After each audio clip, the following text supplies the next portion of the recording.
கண்ணியத்திற்குரிய எல்லாம் வல்ல அல்லாஹ் ஜல்ல ஷானஹு தஆலாவின் நல்லடியார்களே, அல்லாஹுடைய பேரருளால் அவனுடைய மார்க்கத்தின் தனிச்சிறப்புகளை அறிந்து கொள்வதற்காக ஏற்பாடு செய்யப்பட்டிருக்கும் இந்த நிகழ்ச்சியில் நாம் எல்லாம் திரளாக குழுமியிருக்கிறோம்.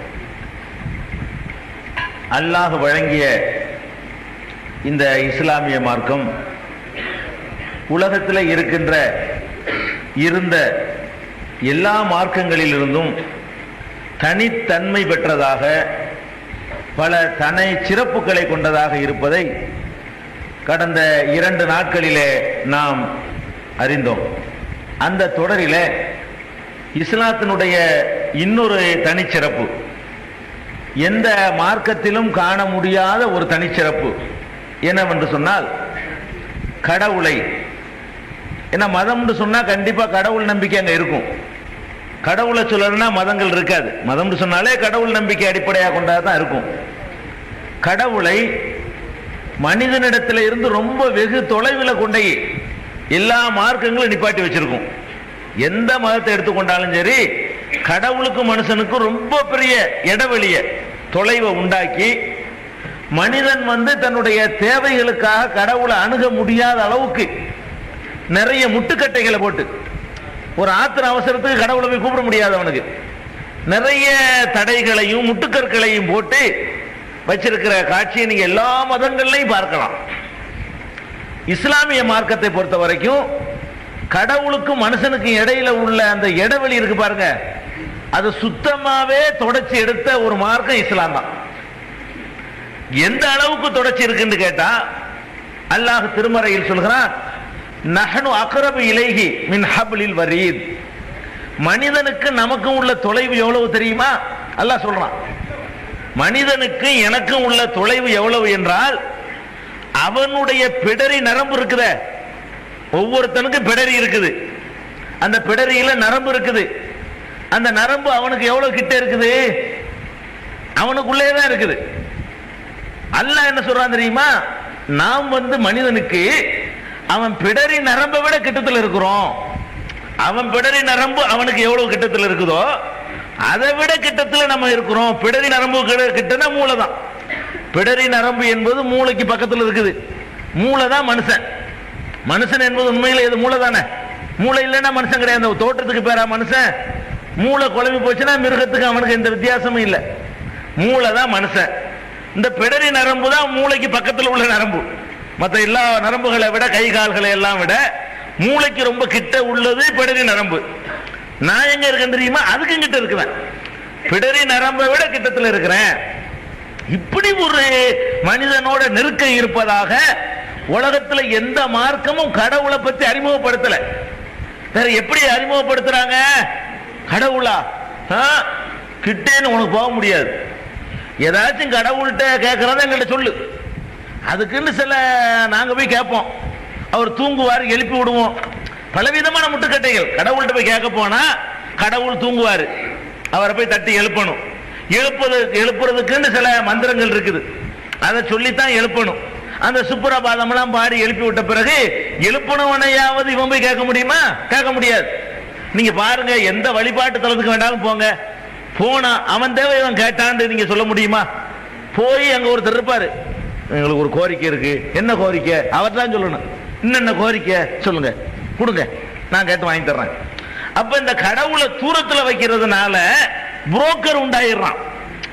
எப்போல்லாம் கடவுளை ரொம்ப தூரத்துக்கு தள்ளி போயிட்டீங்களோ, தள்ளி வச்சிருந்தீங்களோ, அப்ப மனுஷனுக்கு கடவுளுக்கு நடுவுல ரொம்ப இடைவெளி அதிகமாயிடுதுல. இடைவெளி அதிகமானா புரோக்கர் உண்டாயிருமா. சாதாரணமா ஒரு முதலமைச்சர் இருக்காரு, டெய்லி என்னைய மக்கள்லாம் சந்திக்கலாம்னு சொல்லிட்டாருன்னு வைங்க, புரோக்கர் வரமாட்டான். அவரை பார்க்கவே முடியாதுன்னு வைங்க, நம்மள்ட்ட வராதுன்ற. அப்ப என்ன செய்வான்? இடையில புரோக்கர், அவனுக்கு புரோக்கர், புரோக்கருக்கு புரோக்கர். இப்படியே ஒரு 7-8 படித்தரம் போய் ஒரு 50,000 ரூபாய் செலவு பண்ணா தான் முதலமைச்சரை பார்க்க முடியும். அப்ப அவர் எல்லையில தூரமா இருந்தாலும் இந்த கதை தான். அவர் தன்னை மனிதர்கள்ட்ட இருந்து அந்தஸ்துல தூரமாக்கிட்டு போயிட்டாருன்னு வைங்க, அப்பவும் இடையில புரோக்கர்கள் உண்டாயிருவாங்க, இடைத்தரகர்கள். இப்ப பாருங்க, உழவர் சந்தையெல்லாம் அமைக்கிறான். எதுக்கு உழவர் சந்தை? இந்த உழவன் உற்பத்தி பண்ண, இடையில புரோக்கரை வாங்கி அவன் ஒரு லாபத்தை வச்சு உழவருக்கு கிடைக்கிற லாபத்தை அவன் அடிச்சு மக்களுக்கு அதிக விலைக்கு விற்கிறதுனால உழவர் சந்தைன்னு தனியா ஒரு சந்தையை உண்டாக்கி உழவனே நேரடியா வந்து வித்துட்டு போறதுக்கு, யார் விவசாயம் பண்றானோ அவனே காய்கறியை கொண்டு வந்து அவனே வித்துட்டு போயிடலாம், புரோக்கருக்கு வேலை இல்லை அப்படின்னு சொன்ன பிறகு கொஞ்சம் குறைஞ்ச விலைக்கு மக்களுக்கு காய்கறி கிடைக்குது, உற்பத்தி பொருட்கள் கிடைக்குது, உற்பத்தி செஞ்சவனுக்கும் ஒரு போதுமான லாபம் கிடைக்குது. இந்த விவசாயத்துக்கே புரோக்கர் வேணான்னு உழவர் சந்தை வேணுங்கிறான, அப்ப கடவுள் விஷயத்துல புரோக்கர் வச்சா என்ன ஆகும்? சாதாரண உலக விஷயத்துக்கு புரோக்கர் இருந்தா அது ஒரு வீடு வாடகைக்கு பிடிக்கிறோம், நம்மளா பிடிச்சா எப்படி புரோக்கர் வச்சு பிடிச்சா எப்படி? நம்மளா பிடிச்சோம்னா எவ்வளவு மிச்சம்? இல்லைன்னா அரை மாசம் வாடகை கொடுக்கணும்ல, இங்கிட்டு பாது அங்கிட்டு பாது ரெண்டு பேரும் கொடுக்க வேண்டியிருக்கும். அப்ப உலகத்துல புரோக்கர்னு ஒருத்தர் இறங்குறான்னு சொன்னா லாபம் இல்லாம அவனுக்குன்னு எதுவும் பயன் இல்லாம எவன் இறங்க போறது இல்லை. இதே மாதிரி தான் கடவுள் விஷயத்திலையும் நம்ம தேவையை நம்மளா கேட்டுக்கிட்டோம்னு சொன்னா ஒரு கஷ்டமும் கிடையாது. அப்ப அந்த மாதிரியான ஒரு ஏற்பாடு தான் மனிதனுக்கு நல்லது, அதுதான் சரியான ஆன்மீகம். அப்படி ஒரு வழிமுறையை கொடுத்தா தான் மக்களை எவனை ஏமாற்ற முடியாதுங்கிறதுக்காக வேண்டி அல்லாஹ் என்ன பண்றான் தெரியுமா? புரோக்கர்கள் உண்டாவதற்குரிய எல்லா வாசலையும் அடைச்சு போடுறான். புரோக்கர்கள் உண்டாவதற்கு எல்லா வாசலையும் அடைச்சு போடுறான். எப்படி எல்லாம் புரோக்கர் உண்டாவான் அப்படின்னு கேட்டா, இப்ப கடவுள் இருக்கார், கடவுளுக்கு பிடிச்சது ஒரே ஒரு பாஷை தான் அவருக்கு தெரியும், அல்லது அந்த ஒரு பாஷை தான் அவருக்கு பிடிக்கும். இப்படி வைங்களேன், கடவுளுக்கு ஒரு பாஷை தான் தெரியும், இல்ல எல்லா பாஷையும் தெரியும், ஆனா அவருக்கு ரொம்ப பிடிச்சது இந்த பாஷை தான் அப்படின்னு சொன்னா அந்த பாஷையெல்லாம் கேட்கணும் நம்ம. இப்ப கடவுளுக்கு இங்கிலீஷ் தான் நல்லா பிடிச்ச பாஷைன்னு வைங்களேன், அவருக்கு பிடிச்ச பாஷையில கேட்டா தானே அவர் நமக்கு தருவாரு. அப்ப நம்ம ஆங்கிலத்தில் போய் கேட்கணும். ஆங்கிலத்தில் போய் எல்லாரும் கேட்க முடியுமா? எல்லாருக்கும் தெரியாது. எவன் ஆங்கிலம் படிச்சிருக்கிறான் அவன் மட்டும் கேட்டு போயிடுவான்.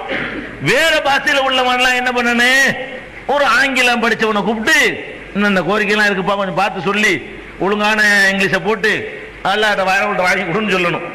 அப்ப இந்த கடவுளுக்கு இந்த மொழி விஷயத்துல கடவுள் ஒரு மொழியின் மீது மட்டும் பற்று வச்சிருக்காரு, ஒரு மொழி தான் அவருக்கு பிடிக்கும், வேற மொழியெல்லாம் பிடிக்காது அப்படிங்கிற மாதிரி ஒரு சித்தாந்தத்தை கொண்டு வந்தாங்கன்னு சொன்னா அங்கே புரோக்கர் உண்டாகுமா. இஸ்லாம் என்ன சொல்லுது? அந்த வாசல் அடைச்சிடணும். இந்த பாஷை அடிப்படையில் ஒரு முக்கியத்துவத்தை கொடுத்தோம்னா இடையில புரோக்கர் நுழைஞ்சிருவான் அப்படின்னு சொல்லிட்டு அல்லாஹ் என்ன பண்றான் தெரியுமா? ஒமா அர்சல்னா மிர் ரசூலின் இல்லா பிலிசானி கௌமிஹி. எத்தனையோ தூதர்களை நம்ம அனுப்பி இருக்கிறோம், எல்லா தூதர்களும் அவங்கவுங்க சமுதாயத்தின் பாஷையில தான் பேசினாங்க. எல்லா பாஷையும் எனக்கு சமம், எனக்கு அரபியும் சமம், ஆங்கிலமும் சமம், தமிழும் சமம், உலகத்தில் இருக்கிற அத்தனை மொழி என்னை பொறுத்த வரைக்கும் சமமானது. எந்த மொழி என்னிடத்துல உயர்ந்தது கிடையாது, எந்த மொழி என்னிடத்துல மட்டமானது கிடையாது. இப்படின்னு சொல்லிட்டோம்னு சொன்னா ஏன் புரோக்கர் நமக்கு? இப்ப எதுக்கு புரோக்கர் வர்றான்? எனக்கு தெரியும், அதுன்னு அரபிலாம் கேட்கணும்னா சட்டம் இருக்குது இல்லையே. நான் ஏன் தேவை நான் தமிழ்ல கேட்பேன், மலையாளி மலையாளத்துல கேட்பான், ஆங்கிலம் தெரிஞ்சவன் ஆங்கிலத்தில் கேட்பான், அரபு நாட்டுக்காரன் அரபில கேட்பான், எனக்கு இருக்கிற இடையில புரோக்கர் அப்படின்னு சொல்லிடுவோம்ல. அப்ப இந்த புரோக்கர் எதனால எல்லாம் உண்டாகுவான்? இந்த மாதிரியான மொழி அடிப்படையில் கடவுளுக்கு ஒரு பலவீனத்தை கொடுத்தோம்னு சொன்னா இடையில புரோக்கர் உண்டாயிருவான். அது உண்டாயிடக்கூடாது. உண்டானா அங்க சுரண்டல் ஏற்படும். புரோக்கர் வந்துட்டான்னு சொன்னா கடவுளுக்கு பேரை சொல்லி அவன் வாங்கி திம்பான், கடவுள் பேரை சொல்லி சுரண்டுவான், காணிக்கைகளை வாங்கிடுவான், தன்னை வளப்படுத்திக்கிடுவான். அப்ப அந்த மாதிரியான ஒரு நிலைமை வரக்கூடாது என்பதற்காக வேண்டி இஸ்லாமிய மார்க்கம் என்ன பண்ணுது? புரோக்கர் வேணாம், கடவுள்கிட்ட கேட்கணுமா புரோக்கர் வேணாம், கடவுள்கிட்ட பிரார்த்தனை செய்யணுமா புரோக்கர் வேணாம், நேர கேளு. எப்படி நேர கேட்கணும்? அல்ல அப்படியே சொல்றான், கால ரப்புக்கும் உங்கள் இறைவன் சொல்கிறான், குர்ஆன் வசனம். கால ரப்புக்கும் உங்கள் இறைவன் சொல்கிறான், உதுஊனி அஸ்தஜிபு லக்கும், என்னிடத்தில் நேரடியாக கேளுங்கள். உதுஊனி என்னைய கூப்பிடுங்க, அஸ்தஜிபு லக்கும் உங்களுக்காக நான் ஏற்றுக்கொள்ள தயாரா இருக்கிறேன். என்னையே தான் கூப்பிடணும், என்னையே நேர கூப்பிடுங்க.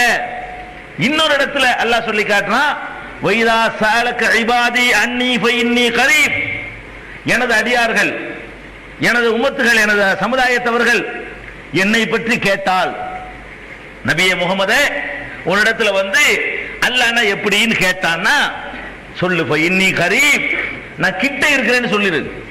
எப்படி சொல்லிராத? அல்லாஹ்ட்ட தானே கேட்கணும், நான் தான் அல்லாஹ்வுடைய ரசூல், என்கிட்ட கேட்டு போங்க, நான் கேட்டு வாங்கி தர்றேன் அப்படி சொல்லிவிடாத.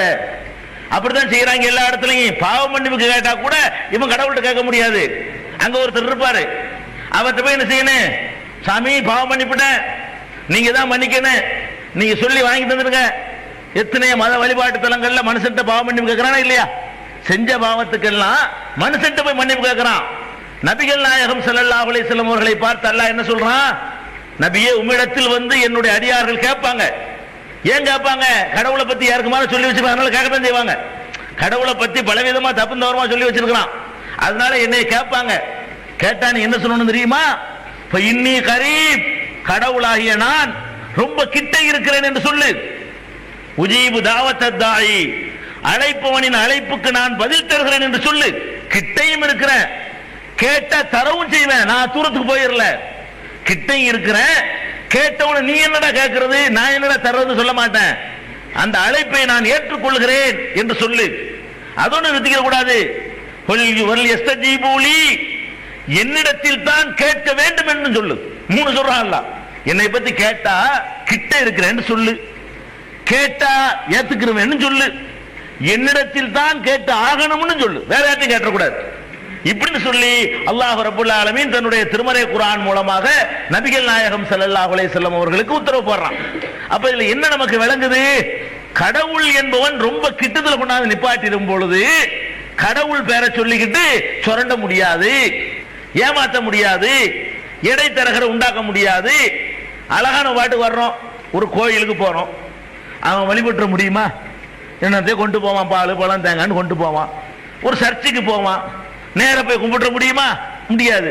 பள்ளிக்கு போவான், அவன் பாட்டுக்கு போவான், தொழுது முடியாந்துருவான். இந்த அசரத்துல சொல்லலாம், ஒரு கூட்டு தொழுகை என்பது அந்த யூனிட்டுக்கு ஆத்தான், அந்த ஒருமைப்பாட்டுக்கு ஆத்தான். அதனால சுன்னத்தான தனி தொழுகை வேற வச்சிருக்கு மார்க்கத்துல.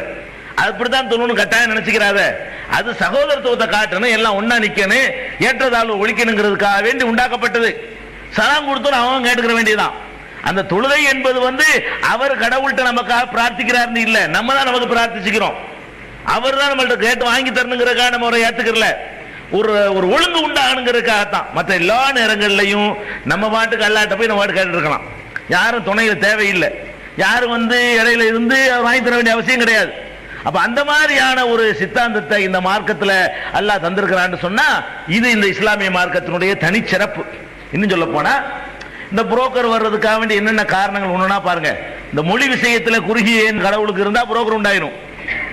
இன்னொன்னு என்ன தெரியுமா?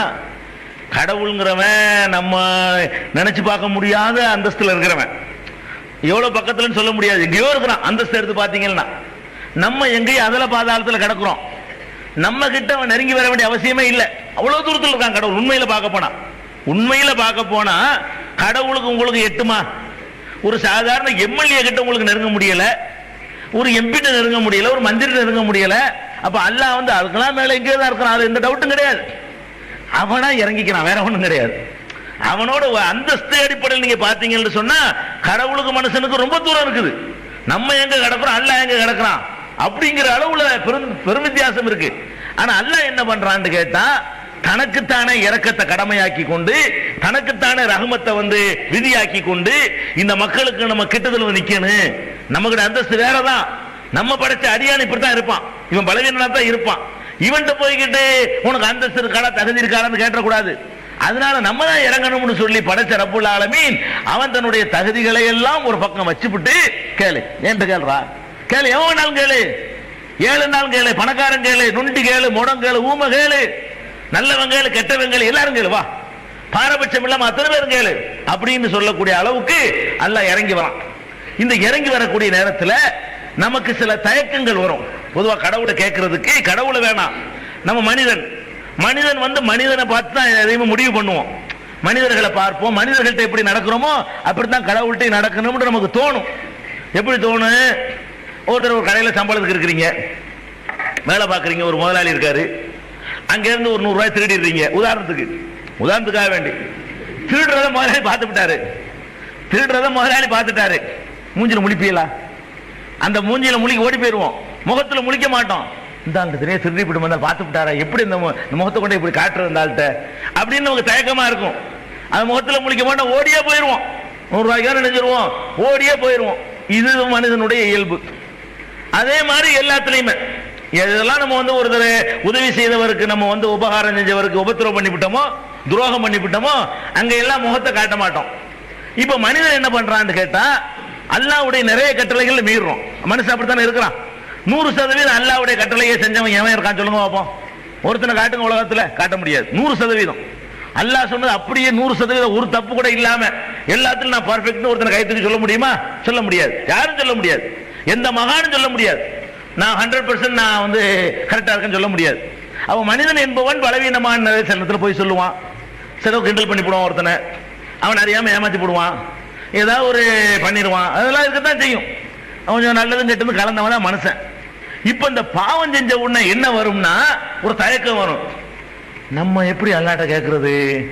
நம்ம அந்த இது பண்ணிட்டோமே, இந்த அது பண்ணிட்டோமே, இப்படி தப்பு செஞ்சிட்டோமே, அதை செஞ்சிட்டோமே, நம்ம 2 நாள் தொழுவலையே, ஒரு நோம்பு விட்டு விட்டோமே அப்படின்னு என்னென்னமோ மனுஷன் செஞ்சிருப்பான். அவன் செஞ்ச தப்புகள்லாம் யாபத்துக்கு வரும். யாபத்துக்கு வரும் என்னவாக? கடவுளை விட்டு அப்படி தூரமா பார்ப்பான். கடவுளை விட்டு இவனாவே நம்ம அல்லாட்ட கேட்க முடியுமா? அதனால நம்மளை விட நல்ல ஆள் வச்சு கேட்போம். நம்மளை விட ஒரு நல்ல ஆளை பிடிச்சி அவர் மூலமா கேட்போம். நம்ம தான் பாவம் செஞ்சிட்டோம்ல அப்படின்னு மனுஷன் நினைக்குவான். அல்லாஹ் என்ன சொல்றான் தெரியுமா? இப்படி நினைக்குவாங்கிறதுக்காக வேண்டி இவன் ஓடத்தான் செய்வான். அல்லாஹ் கூட தயாரா இல்ல. இவன் வந்து தப்பு செஞ்சவங்கிறதுக்காக வேண்டி உனக்கு உறுத்துனாலும் சரிதான். வாடாங்கிறான்ல. என்னடா பாவம் செஞ்ச? எவன் செய்யல, எவன் செய்யல, எவனை போய் புரோக்கரா கூப்பிட்டு அவனும் பாவம் செஞ்சதானே. நீ எந்த புரோக்கரை கூட்டிட்டு வந்தாலும் அவனும் பாவம் தான் செஞ்சிருப்பான். அதுக்கு அல்லாஹ் என்ன பண்றான்? யா இபாதி அல்லதீன அஸ்ரஃபு அலா அன்ஃபுஸிஹிம், பாவம் செய்து விட்டு என்ன அடியார்களை கூப்பிடுறது யாருக்குன்னு பாருங்க. யாரை கூப்பிடுறான்? பல இடங்கள்ல மூமின்களை நல்லவர்களை கூப்பிட்டு இருக்கான். இந்த வசனத்துல எப்படி கூப்பிடுறான்னு கேட்டா, யா இபாதி அல்லதீன அஸ்ரஃபு அலா அன்ஃபுஸிஹிம், பாவம் செய்து விட்ட தங்களுக்கு தாங்களே அநீதி இழைத்துக் கொண்ட எனது அடியார்களே, லா தக்னது மின் ரஹ்மத்தில்லாஹ், எனது அருளில் நம்பிக்கை இழந்துடாதீங்க. என்னுடைய அருள் நம்பிக்கை இழந்துடக்கூடாது. பாவம் செஞ்ச நெசந்தான், அதுக்காக வேண்டி என்னுடைய ரஹமத்தில் நம்பிக்கை இழந்துறியா? உன் பாவத்தை விட என் ரஹமத்து பெருசுடா. நீ என்ன பெரிய பாவம் செஞ்சிட்ட, அதுக்கு மேல என்னுடைய அருள் பெருசு. இங்க வா, பாவம் தானே செஞ்சிட்ட, பாவம் செஞ்சேன்னு சொல்லி வேற எங்க போயிட முடியும் உன்னாலங்கிறேன். பாவம் செஞ்சு விட்டு வேற ஒரு கடவுள்கிட்டயா, இன்னொரு இந்த கடவுள்கிட்ட மறைச்சு விட்டு வேற இந்த முதலாளிட்ட ஏமாத்தி வேற முதலாளிட்ட சேர்ந்துக்கலாம். அது உலகத்துக்கு சரியா வரும். இங்க 100 ரூபாய் திருட்டு சொன்னா என்ன செய்யலாம்? அந்த கடையில போய் சேர்ந்துக்கலாம். அவருக்கு தெரியாது. அத மெட்ராஸே நாரி போயிட்டா கூட மதுரையில போய் சேர்ந்துக்கலாம். நீ இங்க என்ன பண்ணுவாங்கிற? இங்க அல்லாட்ட இருந்து போய் அல்லா நான் பாவம் செஞ்சுட்டேன், சரி பாவம் செஞ்சுட்டேன், எங்க போக போற? இப்ப பாவம் செஞ்சுட்டப்ப எங்க போக போறேன்? வேற உலகத்துக்கா? அங்க வேற ஒரு கடவுளா? அவனுக்கு தெரியாம என்ன விளையாடுற அப்படிங்கிறான் அல்லா. என்ன வந்த அவனு வா, இதெல்லாம் விளங்கித்தான் நான் அந்த மன்னிப்பின் வாசல திறந்து வச்சுட்டேன். கதபாலா நப்சி ரஹமா, ரஹமத்தை என் மீது நான் விதியாக ஆக்கி கொண்டேன். ரஹமத்து செய்யறத, இரக்கம் காட்டுறத என் மீது எவனும் கடமையாக்க முடியாது, நானும் ஆக்கிக்கிட்டேன். நானா எனக்கு நானே ஃபர்ல் ஆக்கிக்கிட்டேன். வா கேளு அப்படின்னு சொல்றான். யா இபாதி அல்லதீன அஸ்ரஃபு அலா அன்ஃபுஸிஹிம், தங்களுக்கு தாங்களே அநீதி இழைத்து விட்ட எனது அடியார்களே, லா தக்னது மின் ரஹ்மத்தில்லாஹ், அல்லாஹ்வுடைய ரஹமத்தில் நம்பிக்கை இழந்து விடாதீர்கள். இன்னல்லாஹ யக்ஃபிரு ذுனூப ஜமீஆ, எல்லா பாவங்களையும் நிச்சயமாக அல்லாஹ்வாகிய நான் மன்னிப்பேன், எல்லாத்தையும் மன்னிப்பேன். அதனால பாவம் செஞ்சிட்டேங்கிறதுக்காக வேண்டி புரோக்கரை தேடாதே. பாவம் செஞ்சால் நேரவா, பாவம் செஞ்சதுனால உன் தகுதி போயிடுச்சுன்னு நான் சொல்ல மாட்டேன். உலகத்துல சொல்லுவான், முகத்துல முழிக்கான்னு சொல்லுவான் இல்லையா? நம்ம ஒருத்தருக்கு 10 வருஷமா சாப்பாடு போட்டு வளர்த்தோம், துரோகம் பண்ணிட்டு போயிட்டான், நாளைக்கு 50 காசு கேட்டு வந்தா கூட முகத்துல முழிக்காத ஓடும்போம். அவன் அப்படி சொல்ல மாட்டான். யாரு? இந்த வாசல் அடைக்கிறான் சொன்னா என்னவாக? புரோக்கர் வந்துருவானா, இந்த மக்கள் ஏமாத்தப்பட்டுருவாங்களாம், இவனை வச்சு சுரண்டிடுவானா, ஆன்மீகம் வந்து வியாபாரமா போயிருமா. அதுக்காக அல்லாஹ் என்ன பண்றான்? அந்த வாசலை அடைக்கிறான். ஓ தப்பு செய்ய பரவாயில்ல, வா வா என்ன பண்ணுவா, மன்னிக்க தயாரா இருக்கிறேன். அப்ப நம்ம எல்லாம் விரட்டி அடிப்போம். நம்மளுக்கு துரோகம் பண்ணிட்டான்னு சொன்னா கிட்ட வராதடாமோ. அல்லாஹ் என்ன செய்யறான்? வரமாட்டியார, ஏன்டா வராம இருக்கிறாங்களாம். தப்பு தான் செஞ்சு விட்டு சரி தொலைஞ்சு போ. ஏன் என்கிட்ட வராம இருக்கிற எண்ணத்துல தயக்கம்? ஏன்டான வந்தா எனக்கு தெரியாது நினைச்சுக்கிட்டு இருக்கிறியா? நீ ஓடி ஒளிஞ்சிட்டா எனக்கு கண்ணில் மறைஞ்சிடும் நினைக்கிறேன். எல்லாம் எனக்கு தெரியதானே செய்யும். வா என்கிட்ட வா, வந்து அழுது இனிமே செய்ய மாட்டேன்னு சொல்லு, அது போதும். செஞ்சதை மன்னிச்சுக்க அல்ல, இனிமே செய்ய மாட்டேன் அல்ல, இதான் நான் எதிர்பார்க்கிறேன். அப்ப இந்த புரோக்கர் வருவானா? இப்படி இருந்தா, இப்படி ஒரு கடவுள் இருந்தா நம்ம இடத்த தேடி போறோம். ஒரு முதலாளி இருக்கிறாரு, ஒரு இருக்க மாட்டாரு. ஆமாமா, எங்க இருக்கிறது? இருக்க மாட்டார். உதாரணத்துக்கு இருக்கிறாரு, அவர் எவ்வளவு திருநாளும் சிரிச்சுட்டே இருப்பாரு. வணங்குதா? திருடுனாலும் செய்வாரு. உதாரணத்துக்கு வச்சுக்கிறோம், திருடியா பாரு அப்படி இருக்காரு. மறுபடியும் திருடினாலும் பரவாயில்ல பாரு.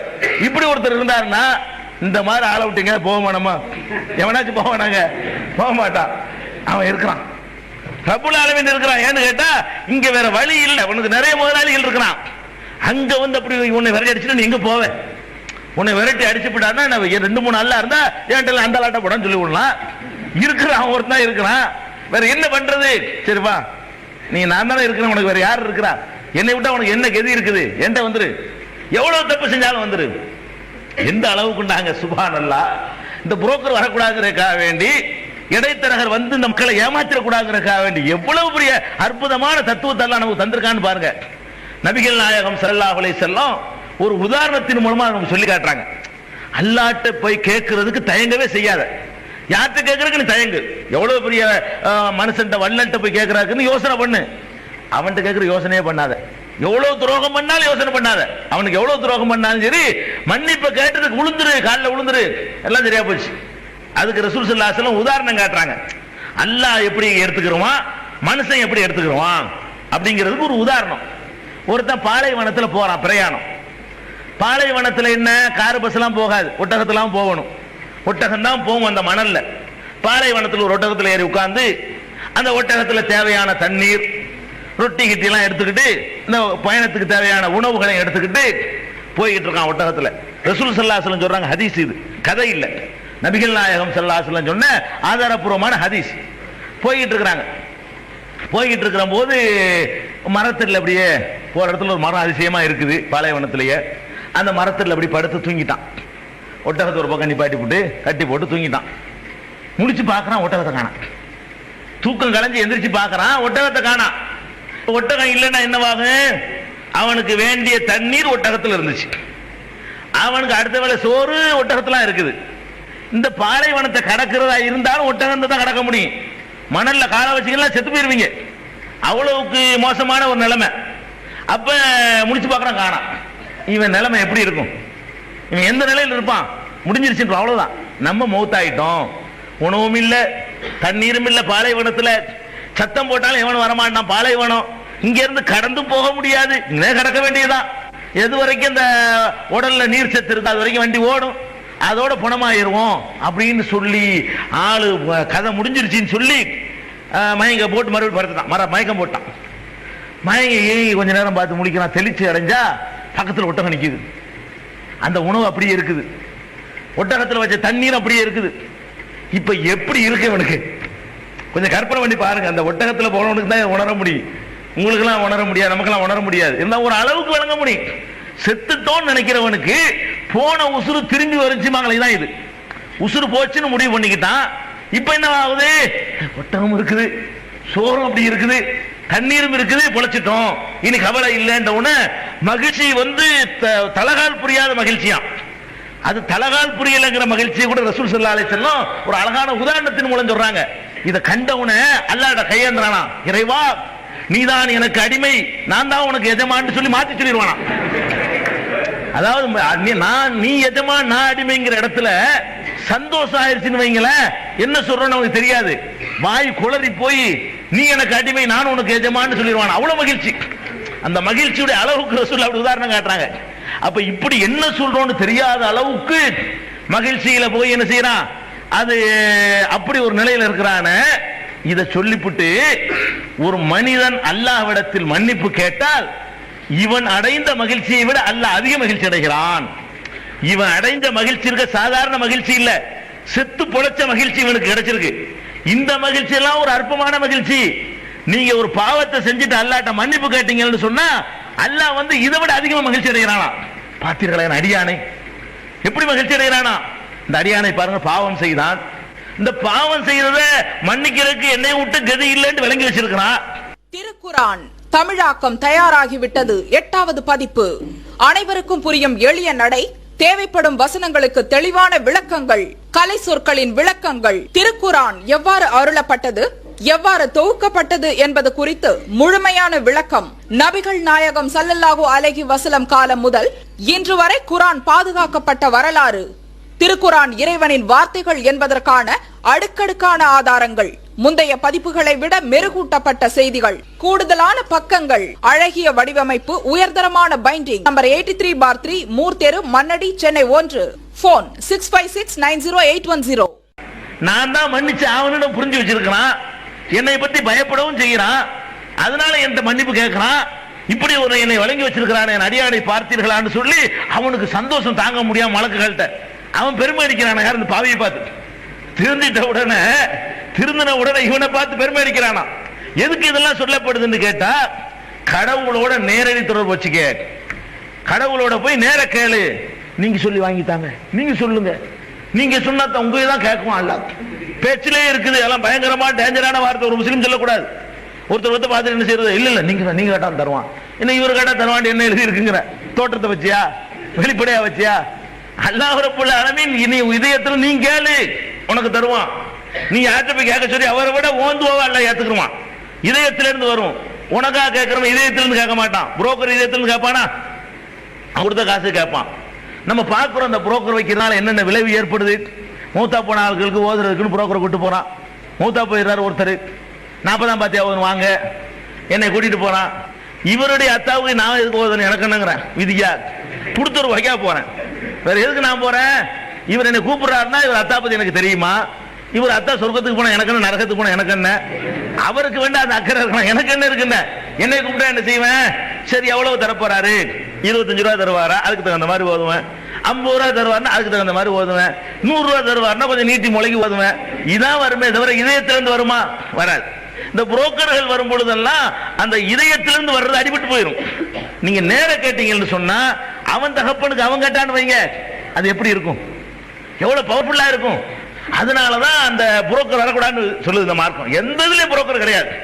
எல்லா வகையான புரோக்கரையும் அடிச்சு நுறுக்கி மிதிச்சு கடவுளுக்கு மனுஷன்களை எவன் வராதான்றான்ல. எனக்கு அடியானுக்கு மத்தியில குறுக்க வந்துகிட்டு வியாபாரம் பண்ணாதே. ஒவ்வொருத்தனுக்கு நேரடியாக எனக்கு உனக்கு தொடர்பு. எனக்கு அடியானுக்கு நீ என்னடா குறுக்க வர்ற, நீ யாரா எனக்கு அப்படின்னு கேட்கிறான் அல்லாஹ். இன்னும் சொல்ல போனா நபிகள் நாயகம் ஸல்லல்லாஹு அலைஹி வஸல்லம் இருக்காங்களே, அவங்க மக்காவுல பிரச்சாரம் பண்ணாங்களே, அல்லாஹ்வை சொல்லி கொடுக்கறதுக்கு வரவே இல்லை. ரசூலுல்லாஹ் காலத்துல இந்த புரோக்கர் தான் இருந்துச்சு, புரோக்கர் தான் ஒழிக்க வந்தாங்க. கடவுளை விளங்கி தான் வச்சிருந்தான். ரசூல் ஸல்லல்லாஹு அலைஹி வஸல்லம் வாழ்ந்த காலத்துல எல்லாருக்கும் அல்லாஹ் பத்தி தெரியும். நபிகள் நாயகம் ஸல்லல்லாஹு அலைஹி வஸல்லம் வாழ்ந்த காலம் இருக்குது, அந்த காலத்துல மக்காவுல இருந்த அபூஜஹலுக்கு அல்லாஹ் தெரியும், அபூ லஹபுக்கு அல்லாஹ் தெரியும், உத்பாவுக்கு அல்லாஹ் தெரியும், ஷைபாவுக்கு அல்லாஹ் தெரியும், அன்றைக்கு இந்த அபூ சுஃபியானுக்கு அல்லாஹ் தெரியும், எதிரியா இருந்த காலித் இப்னு வலீதுக்கு அல்லாஹ் தெரியும். எல்லாருக்கும் தெரியும். அல்லாஹ் தெரியாத யாருமே கிடையாது. எல்லாம் அழகா விளங்கி வச்சிருந்தாங்க. யார? அல்லாஹ். என்ன கோளாறு? அல்லாஹ்வுக்கும் மனுஷனுக்கு இடையில புரோக்கர் வேணும்னா அவ்வளவுதான். அல்லாஹ் விளங்கி வச்ச காரணத்தினாலதான் ரசூலுல்லாஹ்வுடைய அத்தாவுக்கு பேர் அப்துல்லா, ரசூலுல்லாஹ்வுடைய தகப்பனாருக்கு பேர் என்ன? அப்துல்லா. அப்துல்லாக்கு என்ன அர்த்தம்? அல்லாஹ்வுடைய அடிமை. அல்லாஹ்வுடைய அடிமைன்னு பேர் வச்சிருக்கான் பாருங்க எந்த காலத்திலேயே. ரசூலுல்லாஹ் வந்து வைக்கலங்க, ரசூலுல்லாஹ்வுடைய வாப்பாவுக்கு பேர் இது.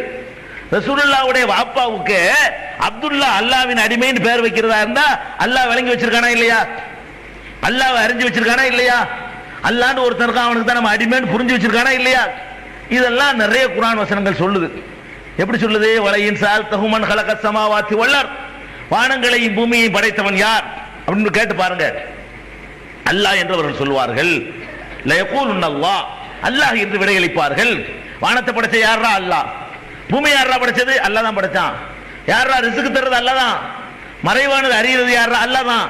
மழை இறக்கிறது யாரா? அல்லாஹ் தான். குல் மம்பியதிஹி மலக்கூத்து குல்லி ஷைஇன், எல்லா பொருட்களுடைய அதிகாரமும் யார் கையில் இருக்கிறது என்று கேளுங்கள். அல்லாஹ் தான். எதை கேட்டாலும் அல்லாஹ் அல்லாஹ்ங்கறான். அப்புறம் என்னடா அங்க போய் கேட்கிற அப்படின்னு கேட்டா, ஹாஉலாயி ஷுஃபஆஉனா இந்தல்லாஹ், நாங்க இந்த வேற தெய்வங்களை வணங்குறோமே அல்லாஹ்னு நினைச்சிட்டு வணங்கல, அல்லாஹ்விடத்துல வாங்கி தருவார்கள் என்றுதான் புரோக்கர்னு தான் வணங்குறோம். அவன் என்ன நினைச்சிட்டு வணங்கினா வழங்குதா? ரசூலுல்லாஹ்வுடைய காலத்துல அல்லாஹ்வை சொல்லி தரதுக்கே வரல அவங்க. அல்லாஹ் நல்லதை வழங்கிட்டு இருந்தான். என்ன தப்பு பண்ணிவிட்டான்னா, கடவுளுக்கு மனுஷனுக்கு இடையில புரோக்கர் உண்டாக்கி விட்டான். அந்த புரோக்கர் வழியாக நாங்க கேட்டுக்கிறோம், நேரம் கேட்க மாட்டோம், புரோக்கர் சொன்னா அவர் வாங்கி தருவாரு அப்படின்னு சொல்லி புரோக்கர்களாக வைத்திருந்தான். ஏன்டா இவங்களை வணங்குறீங்க கேட்டா, மானாபுதுஹும் இல்லாலி யுகர்ரிபுனா இலல்லாஹி ஸுல்ஃபா, அல்லாஹ்விடத்திலே எங்களுக்கு நெருக்கத்தை உண்டாக்குவதற்காகத்தான் நாங்கள் வணங்குகிறோம் இவர்களை கடவுள் என்று நினைத்து நாங்கள் வணங்கவில்லை. இவர்களை வணங்கணும்னு சொன்னா இவங்க அல்லாஹ் எங்களுக்கு மத்தியில் நெருக்கத்தை உண்டாக்கிடுவாங்க. அதான் காரணம் அவங்க சொன்னாங்க. அப்ப பெருமானார் ஸல்லல்லாஹு அலைஹி வஸல்லம் அவர்கள் இதை ஒழிக்கத்தான் அனுப்பப்பட்டார்கள். அல்லாஹ் சொல்லித்தர அனுப்பப்படல. ஏன்னா அல்லாஹ் அவனுக்கு தெரியும், ஏற்கனவே அல்லாஹ் பத்தி ஏற்கனவே அறிந்த சமுதாயத்துக்கு தான் அனுப்பப்பட்டார்கள். அவன் செஞ்ச ஒரே தப்பு என்ன, அல்லாஹ்ட்ட நம்ம நேரம் கேட்க இயலாது, இடையில ஆள் வச்சு தான் கேட்கணும், இடையில புரோக்கர் வேணும், புரோக்கர் வழியா தான் கேட்கணும்னு நினைச்சான். அதை ஒழிக்கத்தான் வந்த மார்க்கம் இஸ்லாம். இஸ்லாம் வந்தது அதுக்கு தான். அப்ப புரோக்கர்களை வைத்து உலகம் பூரா புரோக்கர்களை வைத்து வணங்கிட்டு இருக்கிறான். அரபு நாட்டிலையும் புரோக்கர்கள் இருந்தாங்க. அப்ப கடவுளுக்கு மனுஷனுக்கு மத்தியில் உள்ள இடைத்தரகர்களை, புரோக்கர்களை, அவர்களை தரமட்டமாக்குறதுக்காகத்தான் இஸ்லாமிய மார்க்கத்தை அல்லாஹ் வந்து நமக்கு தந்திருக்கிறான். அந்த அடிப்படையில தான் இந்த கடவுள் மனுஷனுக்கு மத்தியில் புரோக்கர் வரக்கூடாதுங்கிறதுக்காக வேண்டி எல்லாத்தையும் தவிடுபடியாக்குறான். இன்னும் சொல்ல போனா இந்த புரோக்கர் உண்டாக்குறவன் நீங்க பாருங்க, ஏன்டா அந்த புரோக்கர் நம்மளே கேட்கிறோம், அல்லாஹ் இருக்கிறான்ல, நீ பேசுற அல்லாஹ் விளங்கும், என்ன சொன்னாலும் தருவான், அப்புறம் என்ன நான் ஒரு ஆண்டவர், நீ கேட்டு பாருங்களேன். முஸ்லீம்னு சொல்றான், அவன்கிட்ட போய் கேட்டு பாருங்களேன், நீ எதுக்குற அப்புறம் என்ன மைதீன் ஆண்டவருங்கிற, அல்லாட்ட கேட்க வேண்டியதாடா அப்படின்னு கேட்டா அவன் என்ன பதில் சொல்லுவான்? அவன் மனிதர் என்ற நிலையில இருந்து கொண்டு சில உதாரணங்களை தான் நமக்கு எடுத்து சொல்லுவான். மனிதன் என்ற நிலையில இருந்து கொண்டு சில காரணங்களை சொல்லுவான். எப்படி சொல்லுவான்? நமக்கு நம்ம எங்க அல்லாஹ் எங்க, நம்ம எல்லாம் போய் அல்லாட்ட கேட்கலாமா? நம்ம எவ்வளவு கீழே கிடக்குறோம், அல்லாஹ் எவ்வளவு மேல இருக்கிறான், நாம போய் அல்லாட்ட கேட்கறதுக்கு என்ன தகுதி இருக்குது? பிச்சை கேட்கறதுக்கு என்ன தகுதி வரும் நான் கேட்கிறேன். நம்ம கேட்கறது பிச்சை பங்கா கேட்க போறோம். பிச்சை கேட்கறதுக்கு எவ்வளவு கீழே இருக்கிறோமோ அவ்வளவுக்கு தகுதி கூடி போயிருது. நல்ல நீட்டா ட்ரெஸ் பண்ணிட்டு போய் பிச்சை கேட்டா கட்டி விட்டுருவான். கிழிஞ்ச சட்டையை போட்டுக்கிட்டு வயரெல்லாம் ஒட்டி போய் கேட்டா என்னடா உனக்கு தகுதி இருக்குன்னு கேட்பானா? ஒரு பணக்காரன் வீட்டுல போய் பிச்சை கேட்கிறோம், கிழிஞ்ச சட்டை வயரெல்லாம் ஒட்டி போயிருக்கு, ஏதாவது ஒரு 10 ரூபா கொடுங்க, 5 ரூபா கொடுங்க, சாப்பிட்டு 3 நாளா செய்கிறோம், பாக்குறாரு, உனக்கு என்னடா தகுதி இருக்கு அது கேட்பாரா? அப்ப அல்லாட்ட கேட்கறதுக்கு உனக்கு என்ன தகுதி என்ன வேண்டி இருக்குங்கிற? நீங்க கேட்கறது பிச்சை, அவன் கணக்கு வழக்கு இல்லாம வாரி போடக்கூடிய வள்ளல், அதுக்கு என்ன தகுதி பார்த்துக்கிட்டு இருக்கிற? ரொம்ப தகுதியோட கூட கட்டி விட்டுருவான். பிச்சை கேட்க போகும்போது உன் தகுதி குறைவு இருக்குது, அதான் கேட்கறதுக்குள்ள பெரிய தகுதி. அப்ப அல்லாஹ்விடத்தில் கேட்கறதுக்கு போய்கிட்டு தகுதி இருக்கான்னு நினைக்க கூடாது. ஆனா இவன் என்ன நினைக்கிறான், நம்ம சமுதாயத்தில் உள்ளவன் நாங்கெல்லாம் பாவிகள், இந்த மகான்கள்லாம் நல்லவர்கள், அவங்க கேட்டா அல்லாஹ் தருமா, நாங்க கேட்டா தரமாட்டான், எங்களுக்கு நேரம் அணுக முடியுமா, இப்படி எல்லாம் ஏருக்கு மாறா உதாரணங்களை சொல்லி சொல்லி மக்களை ஏமாத்துவாங்க. அதுக்கு அல்லாஹ் என்ன பண்றான், அப்படிதான் சொல்லுவாங்கிறதுக்காக வேண்டி அந்த வாசலை அடைக்கிறான். புரோக்கர் வருவதற்கு வாசலையெல்லாம் அடைக்கிறான். எப்படி பாருங்க, லைஸ கமிஸ்லிஹி ஷைஉன், அவனை போல எதுவும் இல்லை. நீங்க வந்து அல்லாஹ்வை மனுஷனோட ஒப்பிட்டு பார்க்காதீங்க. அவன் வேற, நீங்க வேற. உங்களுக்குள்ள பேசிக்கிற மாதிரி எல்லாம் அல்லாஹ் விஷயத்துல பேசாதீங்க. உங்களுக்குள்ள உள்ள முடிவுகள் மாதிரி எல்லாம் அல்லாஹ் விஷயத்துல எடுத்துறாதீங்க. நான் வேற, நீ வேற. அதனால என்னை போல எதுவுமே கிடையாது. லைஸ கமிஸ்லிஹி ஷைஉன் வலம் யகுல் லஹு குஃபுவன் அஹதுன், அவனுக்கு நிகரா எவனுமே இல்ல. வலரபலனா மஸலம் வனசிய கல்கா, நமக்கு இவன் உதாரணம் சொல்லிக் கொண்டிருக்கிறான், நாம் இவனை படைத்திருக்கிறோம் என்பதை மறந்து விட்டான். என்னால படைக்கப்பட்டவன் எனக்கு உதாரணம் சொல்றியாடா?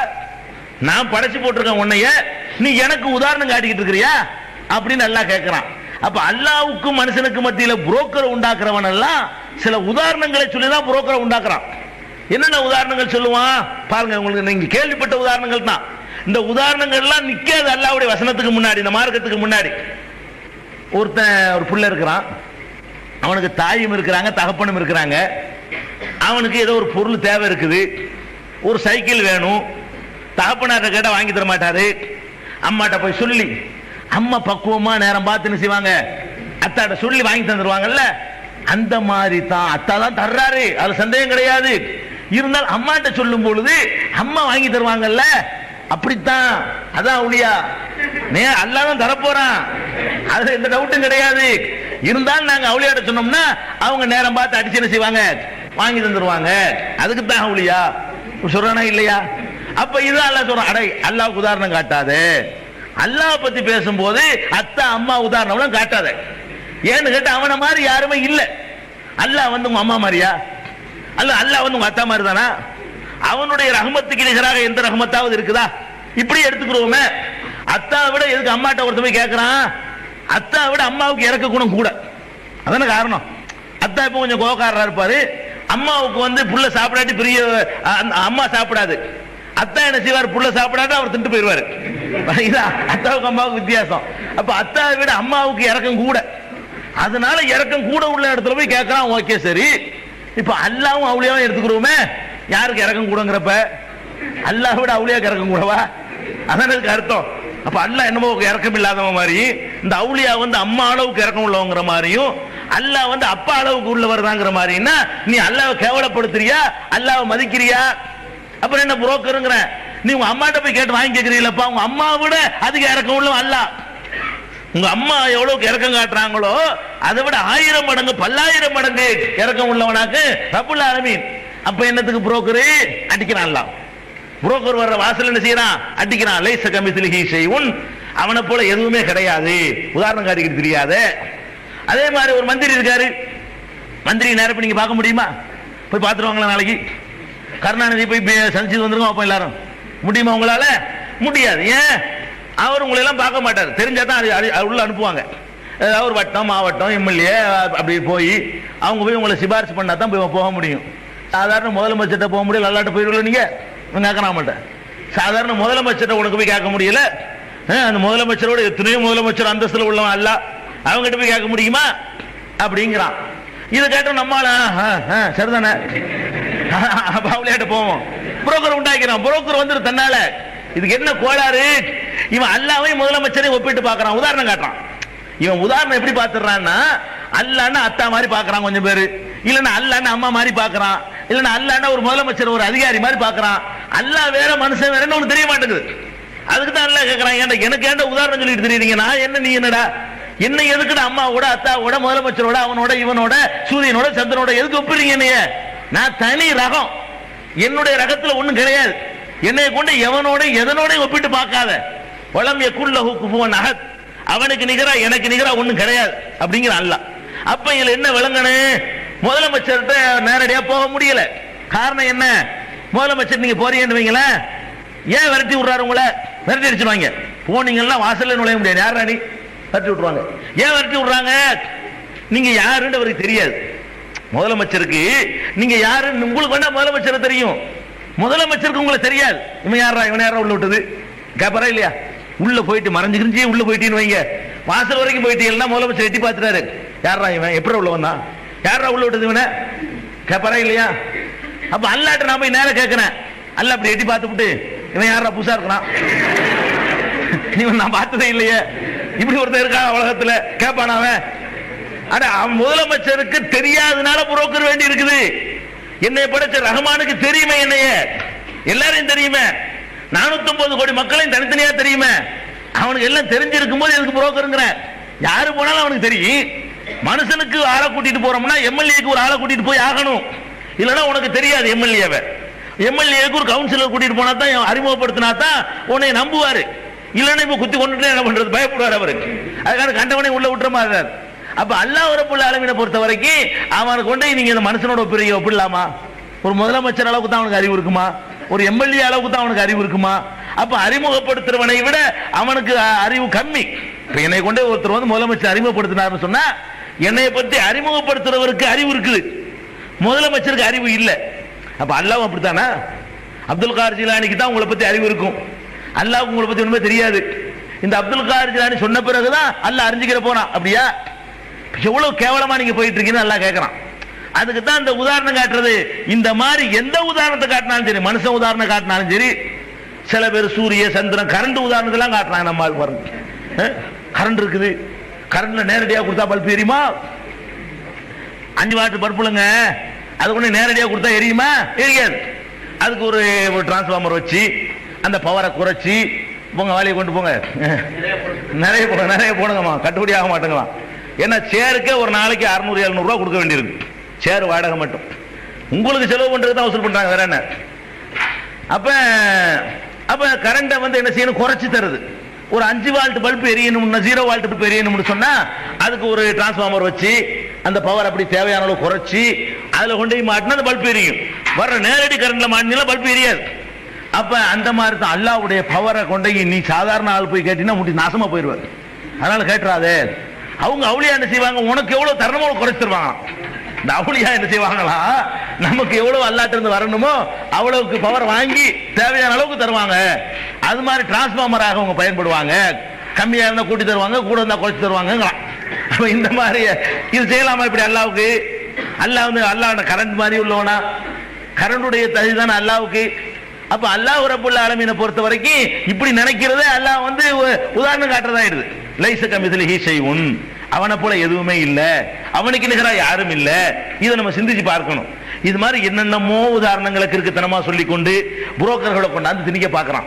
அப்ப இந்த கடவுளுக்கு மனுஷனுக்கு உள்ள இந்த புரோக்கரை அடிச்சு தகர்த்ததுல இஸ்லாமிய மார்க்கத்துக்கு ஒரு முக்கியமான முன்னுரிமை இருக்குது. இது மாத்திரம் இல்லாம ஒவ்வொரு நிகழ்ச்சிகளை நம்ம பார்க்கிறோம். மனிதன் வந்து வணக்க வழிபாடுகளை விட்டுருங்க, அவனுக்குன்னு சில சடங்குகள் இருக்கு. கல்யாணம் பண்ண வேண்டி இருக்கு. ஒரு மனிதனும் கல்யாணம் பண்றான். இந்த கல்யாணத்திலையும் வந்து தலையிடுவாங்க யாரு? புரோக்கர்கள். கடவுள்கிட்ட கேட்கறதுக்கு மட்டும் வரமாட்டாங்க.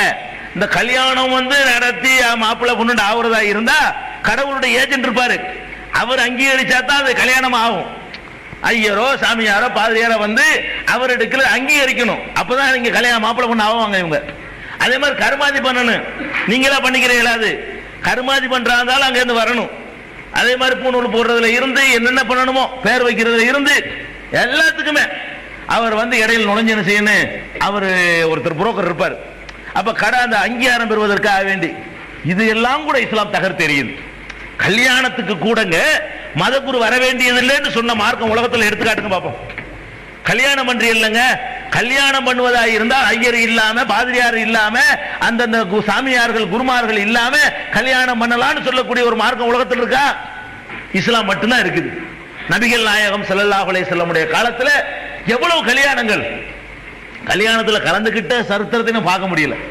அவங்க எந்தனைக்காக சபையில கலந்துகிட்டாங்களான்னு சொல்லி அப்படி ஒண்ணே பார்க்க முடியல. எந்த அளவுக்கு அங்க நடந்துட்டு இருக்குது. அப்துல் ரஹ்மான் இப்னு அவுஃப் வர்றாரு, பெரிய பணக்காரர், நல்ல நறுமணத்தோட வர்றாரு. என்னப்பா நறுமணத்தோட வர்றீங்க? எனக்கு நேத்து கல்யாணம் ஆயிடுச்சு. இல்ல என்ன வழங்குது, என்ன வழங்குதுங்கிற நேத்து கல்யாணம் ஆனதை வந்து அவர் சொல்லக்கூட இல்லை. கல்யாணத்துக்கு முந்தியும் சொல்லல, கல்யாணம் ஆன உடனேயும் சொல்லல, இப்ப கூட கேட்டதுனால சொல்றாரு. இப்ப கூட என்னப்பா வாசனை பூசிட்டு வந்திருக்கிறேன்னு கேட்டதுனால கல்யாணம் ஆச்சுட்டாரு. இல்லைன்னா இப்பவும் சொல்லியிருக்க மாட்டார். ரசூல் ஸல்லல்லாஹு அலைஹி வஸல்லம் மறுநாள் சொல்றாரு, அப்ப மதகுரு வந்துதான் கல்யாணத்தை நடத்தணும், புரோக்கர் வேணும் இருந்தா ரசூலுல்லாஹ்வுக்கு தெரியாம ஒரு கல்யாணம் நடந்திருக்குமா? நபிகள் நாயகத்துக்கு சொல்லாம அறிவிக்காம கூப்பிடாம அவங்க நின்று நடத்தி வைக்காம ஒரு கல்யாணம் நடந்திருக்க முடியுமா? அப்ப பெருமானார் ஸல்லல்லாஹு அலைஹி வஸல்லம் கொண்டு வந்த அந்த மார்க்கத்துல என்ன கல்யாணமா? நீ நட பண்ணிக்கிற போற, நீ இன்னும் அந்த பெண் வீட்டாரும் பண்ணிக்கிற போறீங்க சம்பந்தம், ரெண்டு பேரும் சேர்ந்து பேசிக்கிட்டு நான் இதுக்கு இடையில எங்களுக்கு என்ன அங்க வேலை இருக்குது, நீங்களும் பண்ணிக்கிறீங்க, என் மகளை கட்டி தரேன்னு சொல்லு, அவன் ஏத்துக்கிறேன்னு சொல்ல போறான், வாங்குற மாதிரி ஒழுங்கா வாங்கி முடிஞ்சு வச்சுக்காத, இவ்வளவுதான் கல்யாணம் அப்படின்னு சொல்ல ஒரு மார்க் இவ்வளவு லேசா கல்யாணத்தை இந்த சுயமரியாதை கல்யாணத்துல கூட வந்து நடத்தி வைக்கிறதுக்கு ஆள் வரணும். சுயமரியாதை கல்யாணத்துல கூட நடத்தி வைக்கிறதுக்கு ஆள் வரணும். அது வேணான்னு அடிச்சு நுறுக்கணும். ஒரே மார்க்கம் எது? இஸ்லாமிய மார்க்கம் தான். ஆனா மூத்தா போயிடுறாங்க. மூத்தா போன கல்யாணம் நல்ல காரியம், அதுக்கு வந்து சாமியார் வர வேண்டி இருக்குது. வேற வேற மார்க்கங்கள்ல இங்க அது கிடையாது. அதை நீனே பண்ணிக்க, நீ தானே சந்திக்கிற, நீயே பண்ணிக்க. மூத்தாயிடுறாங்க. மூத்தானதுக்கு என்ன? மூத்தானதுக்காக வேண்டி மதகுரு தான் வரணுமா? அப்படி கிடையாது. மூத்தானதுக்காக வேண்டி கூட மதகுரு வர வேண்டியது இல்லை. பெருமானார் ஸல்லல்லாஹு அலைஹி வஸல்லமுடைய காலத்துல பல ஜனாசாக்கள் ரசூலுல்லாஹ் கலந்துகிட்டதே இல்லை. பல ஜனாசாக்கள்ல இரவுல அடக்கிடுவாங்க. என்னாச்சு, ராத்திரியா இருந்துச்சு, நாங்க அடக்கிட்டோம். இன்னும் சொல்ல போனா ரசூல் ஸல்லல்லாஹு அலைஹி வஸல்லம் வந்து இந்த ஜனாசாவுக்கு மட்டும் ஒரு உரிமை கொண்டாடி இருக்கிறாங்க. என்ன சொல்லி இருக்கிறாங்கன்னா, நான் இருக்கும் வரை என்னுடைய துவா இறை தூதர் என்ற முறையில ஒவ்வொருத்தரும் கிடைக்கணும். அதனால என்ன அதுல எல்லாம் தேவையில்லாம புரோக்கர்கள் நுழைஞ்சுக்கிட்டு இங்க கூட நான் தான் பேர் வைக்குவேன், நான் தான் கர்மாதி பண்ணுவேன், நான் தான் கல்யாணம் பண்ணுவேன், நான் தான் அதை பண்ணுவேன், நான் தான் இதை பண்ணுவேன்னு சொல்லி எல்லாத்துலயும் நுழையிற காட்சியை நீங்க பாக்குறீங்க. நபிகள் நாயகம் ஸல்லல்லாஹு அலைஹி வஸல்லம் கொண்டு வந்த இந்த மார்க்கத்துல எல்லாத்துலயும் கல்யாணத்துக்கு புரோக்கர் கிடையாது, மௌத்தா போனா அதுக்கு புரோக்கர் கிடையாது. பேர் வைக்கிறோமா? ரசூல் ஸல்லல்லாஹு அலைஹி வஸல்லம் பேர் வைக்க யார் வீட்டுக்காவது போயிருக்கிறாங்களா? இல்ல. ரசூல் ஸல்லல்லாஹு அலைஹி வஸல்லமுடைய 23 வருஷ வாழ்க்கையில நீங்க வந்து பேரை வச்சுட்டு போங்கன்னு கூப்பிட்டதும் கிடையாது, இவங்க போய் வச்சுட்டு வந்ததும் கிடையாது. என்ன, சில நேரங்கள்ல சில குழந்தைகள் பக்கத்து வீட்டில் உள்ளவங்க முக்கியமான ஒரு, அதாவது மதீனாவுக்கு போன பிறகு முதல்ல ஒரு குழந்தை பிறக்குது, அதுக்காக இந்த குழந்தையை கொண்டு வர்றாங்க. அந்த நேரத்தில் ரசூல் ஸல்லல்லாஹு அலைஹி வஸல்லம் அதுக்கு ஒரு பேர் வச்சாங்கன்னு வருது வரலாறுல, அவ்வளவுதான் பார்க்க முடியுது. ஊர்ல பிறக்கிற குழந்தையெல்லாம் தூக்கிட்டு வந்து கொண்டு போன காட்டினதும் இல்லை, அதுக்கு ரசூல் ஸல்லல்லாஹு அலைஹி வஸல்லம் பேர் வச்சதும் இல்லை, கூட்டிக்கிட்டு போய் பேர் வச்சதும் கிடையாது. ஏதாவது பெயர் வைக்கும் போது தப்பான பெயர்கள், கெட்ட அர்த்தம் உள்ள பெயர்கள் இருக்குமானால் அந்த பெயர்களை மாற்றி அமைச்சிருக்கிறாங்க. இந்த பேர் சரியில்லை, இதுதான் பெருமானார் ஸல்லல்லாஹு அலைஹி வஸல்லம் கொண்டு வந்த மார்க்கம். இன்னைக்கு நம்ம கெடுத்து வச்சிருக்கிறோம். பேர் வைக்கிறதுக்குன்னு ஒருத்தர் கூட்டிட்டு வர்றோம், அவர் கொண்டாந்து வச்சுட்டு போகணுமா பேரை, அங்கேருந்து எடுத்துட்டு வந்து பேரை கொண்டாந்து அவர் வச்சுட்டு போயிடுவாரு. அதுக்குன்னு ஒரு ஆளை என் பேரை சொல்லி அப்படி மார்க்கத்தில் இருக்குதா? குர்ஆனை பிரட்டி பாருங்க, பொம்பளை பேர் வச்சுதான் அல்லாஹ் குர்ஆன்ல சொல்றான். பேர் வைக்கிறதுக்கு பொம்பளை பேர் வச்சதா குர்ஆன்ல இருக்கா இல்லையா? மரியம் அலைஹிஸ்ஸலாம் இருக்கிறாங்க. மரியம் அலைஹிஸ்ஸலாம் ஈசாவுடைய அம்மா, ஈசா நபியுடைய அம்மா வந்து மரியம். அந்த மரியம் அலைஹிஸ்ஸலாமுடைய அம்மா இருக்காங்கல்ல, அவங்க அம்மாவுடைய பேர் குர்ஆன்ல வரல. இம்ரானுடைய மனைவின்னு வருது, அத்தா பேர் தான் வருது. அப்ப இம்ரானுடைய மனைவி வந்து ஒரு வயிற்றுல குழந்தை உண்டான உடனே, அல்லாஹ் அந்த குழந்தைய வந்து உனக்காக நான் அர்ப்பணிக்க போறேன், உனக்காக நேர்ச்சி செஞ்சிடறேன், உனக்காக முழுக்க முழுக்க உன்னுடைய பாதையில அந்த குழந்தைய பயன்படுத்துவேன்னு சொல்லி நேர்ச்சை பண்றாங்க. நேர்ச்சை பண்ணும்போது என்ன நினைச்சுக்கிட்டு நேர்ச்சை பண்றாங்கன்னு கேட்டா, ஆம்பளை பிள்ளையா இருக்கும் நினைச்சுக்கிட்டு நேர்ச்சை பண்றாங்க. ஆனா பொம்பளை பிள்ளையாயிருச்சு. அவங்க நினைச்சது என்ன? ஆம்பளை பிள்ளைன்னு. பொம்பளை பிள்ளையா போன உடனே அந்த நேர்ச்சியை அல்லாட்ட ஒரு விதுல கேட்கறாங்க, அல்லாஹ் ரப்பி இன்னி வதாத்துஹா உன்சா, இந்த பொம்பளை பிள்ளைய தந்துவிட்டி, பொம்பளை பிள்ளைய பத்திட்டேன்னா நான் என்ன செய்யறது அப்படிங்கிறாங்க.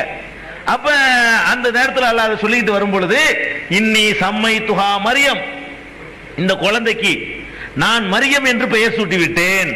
யார் சூட்டுறது? அம்மா. யார் சூட்டுறதுன்னு கேட்டா, மரியமுடைய அம்மா இருக்காங்களே அவங்க தான் பேர் வைக்கிறாங்க பிள்ளைக்கு. எப்படி? இன்னி சம்மை துஹா மரியம, என் மகளுக்கு மரியம் என்று நான் பெயர் வைக்கிறேன். இன்னி உய்துஹா பிக வ ذُرِّيَّتَهَا மின ஷைத்தானிர் ரஜீம், இந்த குழந்தையும் இந்த குழந்தைக்கு பிறக்கக்கூடிய குழந்தைகளையும் ஷைத்தானை விட்டு நான் பாதுகாப்பு தேடுறேன் அப்படின்னு சொல்லி மரியமுடைய அம்மா மரியமுக்கு பேர் வச்சாங்கன்னு குர்ஆன் சொல்லுது. அப்போ ஒரு தாயார் குழந்தைக்கு பேர் வைக்கும் போது எவ்வளவு ஈடுபாட்டோட வைப்பாங்க, எவ்வளவு இஹ்லாஸோட வைக்குவாங்க. நம்ம புள்ள நல்லா இருக்குன்னு நினைச்சிட்டு வைப்பாங்க. என்னை கூட்டிட்டு பேர் வைனா ஃபாத்திஹா, அது என்ன என்ன சேர், இதுல என்ன இஹ்லாஸ் இருக்கும்? ஒரு இஹ்லாஸும் இருக்காது. அப்ப இந்த பேர் வைக்கிறதுல கூட புரோக்கர் வரக்கூடாதுங்கிறதுக்கு தான் ஒரு பெண்ணை பேர் வைக்க சொல்லி அதை திருமறை குர்ஆன் மூலமாக நமக்கு எல்லாம் என்ன செய்யறான்? எடுத்து காட்டுறான்.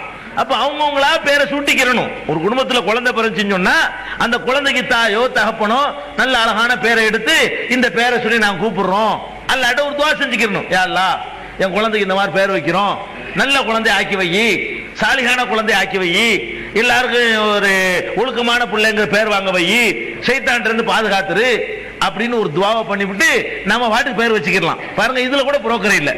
அப்படிப்பட்ட அந்த குர்ஆனை ஒரு பக்கம் ஓதிக்கிட்டு நம்ம ஆளுக்கு பேர் வைக்கிற கசரத்து மாதிரி கூப்பிடுறோம். பேர் வைக்கிறதுக்கு அதுக்கு இந்த காதல பாங்க, அந்த காதல காமத்து, அதுக்கு ஒரு பெரிய தத்துவம், இதெல்லாம் அல்லாஹ் ரசூல் சொன்னது கிடையாது, நம்மளா உண்டாக்கிட்டது. எந்த குர்ஆன்லயும் இப்படி கிடையாது, எந்த ஹதீஸ்லயும் கிடையாது. பலவீனமான பொய்யான ஹதீஸ்கள் இருக்கு இந்த காதல பாங்க சொல்றதுக்கெல்லாம். அதெல்லாம் ஒண்ணும் கிடையாது. சும்மா பேரை சொல்லி கூப்பிட வேண்டியதான். குழந்தை பெற்றுட்டோமா, இப்ராஹிம், இப்ராஹிம் நபி மாதிரி இப்ராஹிம் வேண்டியதுதான். இஸ்மாயில் நபி மாதிரி வரட்டும் நினைச்சீங்களா, இஸ்மாயிலுங்க வேண்டியதுதான். அபூ ஹுரைரா மாதிரி பெரிய ஹதீஸ் மனப்பாடம் பண்ணக்கூடிய வரணும், அபூ ஹுரைரான்னு வச்சுட்டு போங்க. உங்களுக்கு விருப்பமான பெயர்களை வச்சுட்டு போக வேண்டியதான், அவ்வளவுதான். அப்படி பேர் வைக்கிறதுக்கு புரோக்கர் இல்ல, மௌத்துடைய காரியங்கள் செய்யறதுக்கு புரோக்கர் இல்ல. அதே மாதிரி கல்யாணத்துக்கு புரோக்கர் கிடையாது. சுண்ணத்து பண்றதுக்கு புரோக்கர் உண்டாக்கிட்டான். அம்மா ஆளு பாருங்க, சுண்ணத்து பண்றதுக்கு அஜர்த்து வரணுங்க, இல்லாட்டி வெட்டாதுன்னு நினைச்சிட்டு அதுக்கு அஜர்த்து கூட்டி விட வச்சுக்கிட்டு அது பாத்தியா பாரு, அப்பதான் சுண்ணத்தை நடக்கும். சுண்ணத்து ரசூல் ஸல்லல்லாஹு அலைஹி வஸல்லம் எந்த வீட்டுல சுண்ணத்து கல்யாணத்துக்கு போய் சுண்ணத்து பண்ணி வச்சாங்க சொல்லுங்க? அது தெரிஞ்சவர், அந்த சுண்ணத்து பண்றதுங்கிற அந்த அந்த கலை தெரிந்தவர் பண்ணலாம், அது வேற விஷயம். அது தெரிஞ்சவர் தான் பண்ண முடியும். ஆனா பாத்தியா ஓதி பண்ணாங்களா, அதுக்கு ஒரு சடங்கு மதகுருங்கிற அடிப்படையில் போய் சடங்கு பண்ணாங்களா? இல்ல. யாரு வீட்லயும் சுண்ணத்து பண்ண போனதாகவே இல்ல. இன்னும் சொல்ல போனா இந்த சுண்ணத்து பண்றத ரகசியமா தான் நடந்திருக்குங்க. அதனாலதான் ரசூல் ஸல்லல்லாஹு அலைஹி வஸல்லம் உடைய நரமுடி இத்தனை ஹதீஸ் இருக்குது. அவங்களுடைய மீசையில இத்தனை நரமுடி, தாடியில இத்தனை நரமுடின்ற அளவுக்கு அவங்கள உன்னிப்பா கவனிச்சு ஹதீஸ்ல இருக்குது. அவங்க பேர பிள்ளைக்கு எப்ப சுண்ணத்து பண்ணாங்க, எத்தனை சுண்ணத்துல கலந்துக்கிட்டாங்க, அதை காணாம். அவ்வளவு ரகசியமா நடந்திருக்குங்கிற. ரசூல் ஸல்லல்லாஹு அலைஹி வஸல்லம் வாழ்க்கையில எல்லாமே அறிவிக்கப்பட்டிருக்குது. எது அறிவிக்கப்படல? இந்த சுண்ணத்து நிகழ்ச்சிகள் அறிவிக்கப்படவே இல்லை. ஏன் அறிவிக்கப்படல?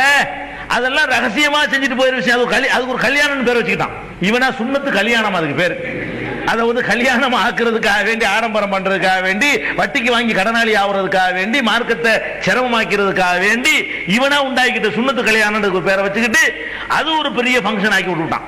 அப்படி இப்ப புதுசா உண்டாயிருக்குது, வயசுக்கு வந்துட்டு அதுக்கு ஒரு ஃபங்க்ஷன், அதுக்கு அஜர்த்து போறாரு பல ஊர்கள்ல.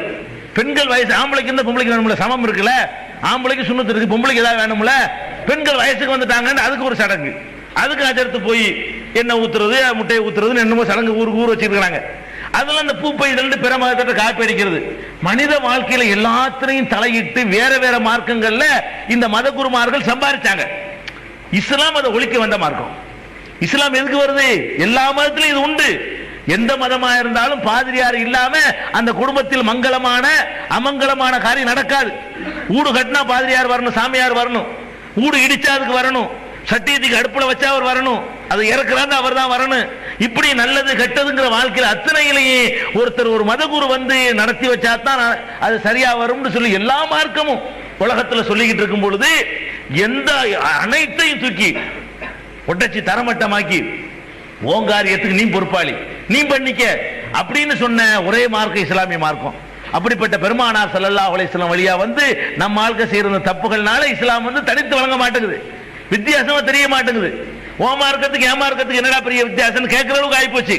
இதெல்லாம் ஒழிச்சு கட்டி இப்படி தனியா காட்டினீங்கன்னு வைங்க, அப்படி இன்னைக்கு இருக்க ஒரே நாள்ல இஸ்லாத்துக்கு வந்துடும் எல்லாரும். நீங்க தனியா மட்டும் காட்டி புரோக்கர் இல்லாத மார்க்கம் இஸ்லாமு, இடைத்தரகர் இல்லாத மார்க்கம், என்னை வந்து மார்க்கத்தின் பெயரால் எவனை ஏமாற்ற முடியாதுங்கிறத நீங்க நடைமுறைப்படுத்தி காட்டுங்க. எல்லாரும் அப்படி அதிசயம் பார்ப்போம், இப்படி ஒரு மார்க்கமா, இப்படி ஒரு கொள்கையா, இந்த 20ஆம் நூற்றாண்டுல கூட இப்படி உண்டாக்க முடியாத, இது எப்படி இவ்வளவு காலத்துக்கு முன்னாடி உண்டாக்கப்பட்டிருக்கு அப்படின்னு சொல்லி இந்த மார்க்கத்தின் பக்கம் கூட்டம் கூட்டமாக ஈர்க்கப்படுவான். அந்த மாதிரியான அடிப்படையில் புரோக்கர்களை ஒழிச்சு கடவுளுக்கு மனுஷனுக்கு உள்ள இடைவெளியை குறைச்சி நேரடியாகவே மனிதன் கடவுளோட தொடர்பு கொள்ளணும் என்று சொல்வது இஸ்லாத்தினுடைய தனிச்சிறப்புகளில் 2வது சிறப்பு. ஒரு சிறப்பு 2 நாளா சொல்லி இருக்கிறோம். என்ன ஒரு சிறப்பு? நேற்று முந்தாலும் சொன்னது மனிதனுக்கு கடவுள் தன்மை, கடவுள் வேறு மனிதன் வேறு, இப்படி சொன்னது தெளிவா சொன்னது இஸ்லாம் மட்டும்தான். அதே மாதிரி கடவுளுக்கு மனுஷனுக்கு இடையில இடைத்தரகர் கூடாது என்று சொன்னது இஸ்லாம் மட்டும்தான். இது இந்த சிறப்பு நான் சொல்றேன்னா இதெல்லாம் வேற மார்க்கத்தில் இல்லாதுன்னு அர்த்தம். சிறப்பு சிறப்புன்னு சொன்னா இதை வந்து எந்த மார்க்கத்திலையும் உங்களால பார்க்க முடியாது. இது 2 சிறப்பு ஆயிடுச்சு.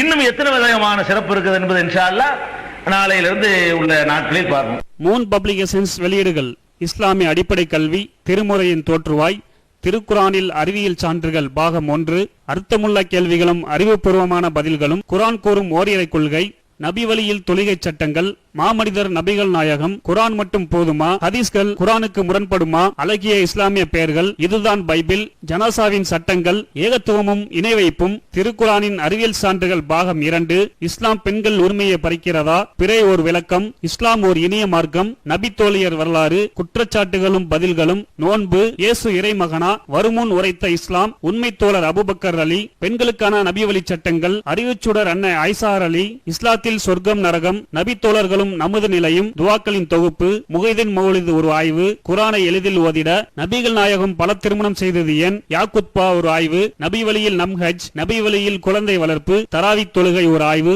ஜக்காத் ஒரு ஆய்வு, இஸ்லாத்தில் இல்லறம், கியாமத் நாளின் 10 அடையாளங்கள், நபிகளாரின் நற்போதனைகள், மன்னரை வாழ்க்கை, பைபிளில் நபிகள் நாயகம், இஸ்லாத்தின் பார்வையில் பில்லி சூனியம், தர்கா வழிபாடு, நபிகளாரின் இறுதி நாட்கள், இஸ்லாமிய கொள்கை, சரியான ஹதீஸ்களும் தவறான ஹதீஸ்களும், சந்திக்கும் வேளையில் கொள்கை விளக்கம், பேய் பிசாசு உண்டா, கற்பனை கதைகள், நவீன பிரச்சனைகளும் தீர்வுகளும், தப்லிக் தாகலிம் தொகுப்பு, சுபகான மௌலிது ஒரு ஆய்வு, மனிதனுக்கேற்ற மார்க்கம், நேர்ச்சையும் சத்தியமும், மனனம் செய்வோம், விளக்கப்பட்ட உணவுகள், அர்த்தமுல்லா இஸ்லாம், குர்பானியின் சட்டங்கள், தொழுகை, இஸ்லாத்தின் பார்வையில் கனவுகள், இஸ்லாமிய திருமணம், இரவனிடம் கையேந்துங்கள், மீராஜும் அதன் படிப்பினைகளும், வேதம் கொடுக்கப்பட்டோர் யார் மற்றும் prophet Mohammed the greatest man டிவிடிகள் கிடைக்கும் இடம் மூன் பப்ளிகேஷன் 83/3 மூர்தரு முதல் மாடி மண்ணடி சென்னை 1. Phone number 65690810.